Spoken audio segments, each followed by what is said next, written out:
አሜሪካ የህልም ሀገር፣ የነጻነት ምድር እና የሚያብረቀርቁ ከተሞች መገኛ። ብዙዎቻችን የምናውቃት በዚህ መልኩ ነው። ነገር ግን ከመብራቶቹ ድምቀት በስተጀርባ በጨለማ የተዋጡ ማንም ሰው ሊጠጋቸው የማይደፍራቸው የሞትና የሰዎች ጩኸት የሚሰማባቸው ቦታዎች እንዳሉስ ታውቃላችሁ?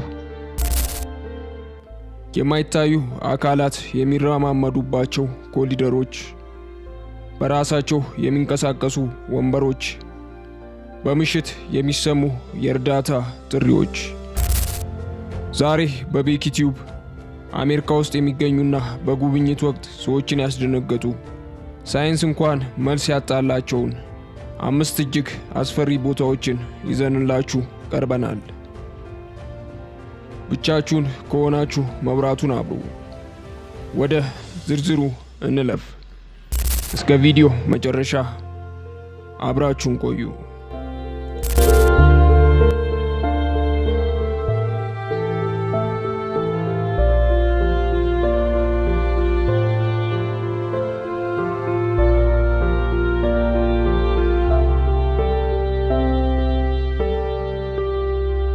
የመጀመሪያው መዳረሻችን የሚሆነው በፊላዴልፊያ የሚገኘው ኢስተርን ስቴት ፔኒቴንሻሪ የተሰኘው ጥንታዊ እስር ቤት ነው።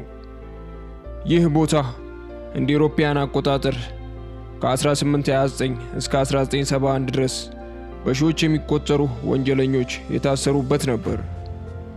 ነገር ግን ይህ እስር ቤት ከሌሎች የሚለየው ጨካኝ ሕጉ ነበር። እስረኞች እርስ በርስ እንዳይተያዩና እንዳይነጋገሩ ይደረግ ነበር።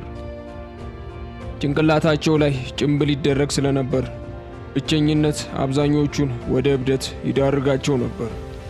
አሁን እስር ቤቱ ሙዚየም ሆኗል።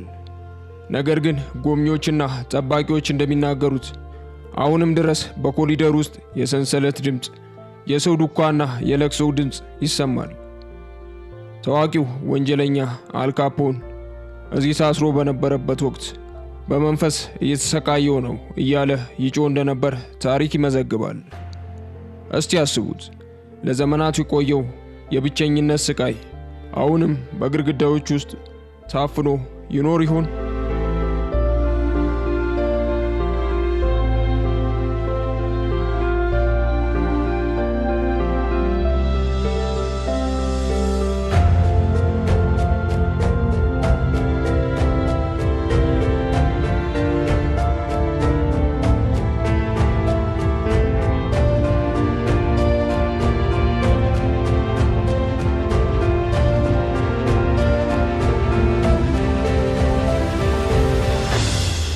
ከእስር ቤት ወጥተን ወደ ሆቴል እንሂድ።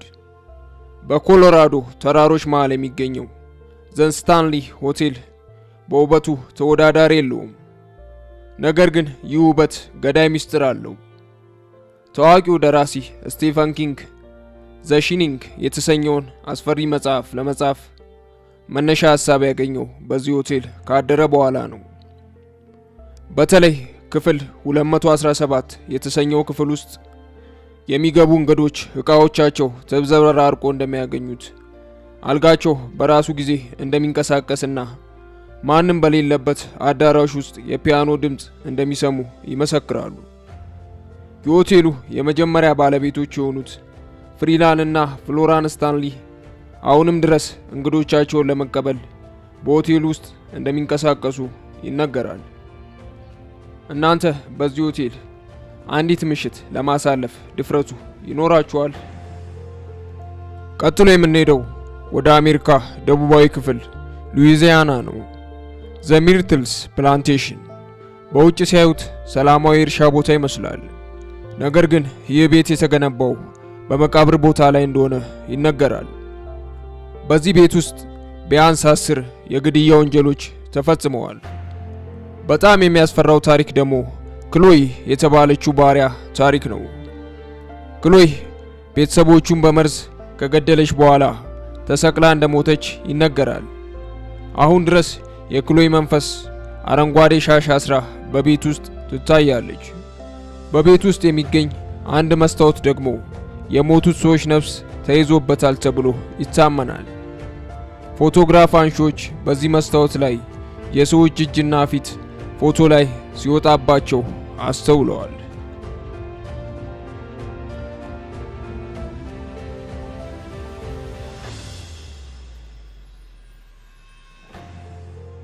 ይህ ቦታ አንድ ህንጻ ብቻ አይደለም፣ ሙሉ ከተማ እንጂ። ሳሌም ማሳቹሴትስ እንደ አውሮፓውያን አቆጣጠር በ1692 ዓመተ ምህረት በዚህ ከተማ ታላቅ እብደት ተከስቶ ነበር። ጠንቋይ ናቸው ተብሎ የተጠረጠሩ ንጹሃን ሴቶችና ወንዶች በጭካኔ የተገደሉበት ቦታ ነው። በወቅቱ ንጹሃን ሰዎች የተገደሉበትና የተሰቀሉበት ቦታዎች ዛሬም ድረስ የሐዘንና የቁጣ መንፈስ እንዳለባቸው ይነገራል። ጎብኚዎች በከተማዋ ሲንቀሳቀሱ ድንገተኛ ቅዝቃዜ እንደሚሰማቸውና ማንም ሰው ሳይኖር ትከሻቸው እንደሚነካ ይናገራሉ። ሳሌም የሰው ልጅ በጭካኔው ምን ያህል ርቀት ሊሄድ እንደሚችል የሚያሳይ ሕያው ምስክር ነው።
የመጨረሻው መዳረሻችን ሳንዲያጎ የሚገኘው ዘዊሊ ሃውስ ነው። ይህ ቤት በአሜሪካ መንግስት ሳይቀር በይፋ መንፈስ ያለበት ቤት ተብሎ የተመዘገበ ቦታ ነው።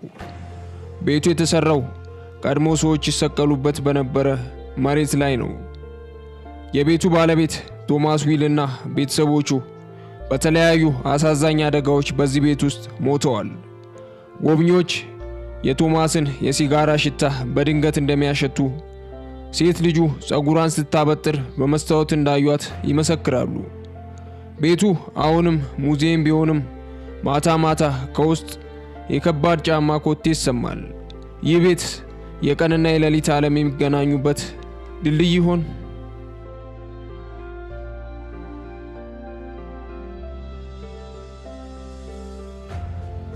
እንግዲህ ውድ የቤኪቲዩብ ቤተሰቦች እነዚህ ቦታዎች አፈታሪክ ብቻ ይመስሏችኋል ወይስ በእርግጥም የሰው ልጅ ሲሞት ያልጨረሰውን ሂሳብ ካለ በዚች ምድር ላይ ይቀራል?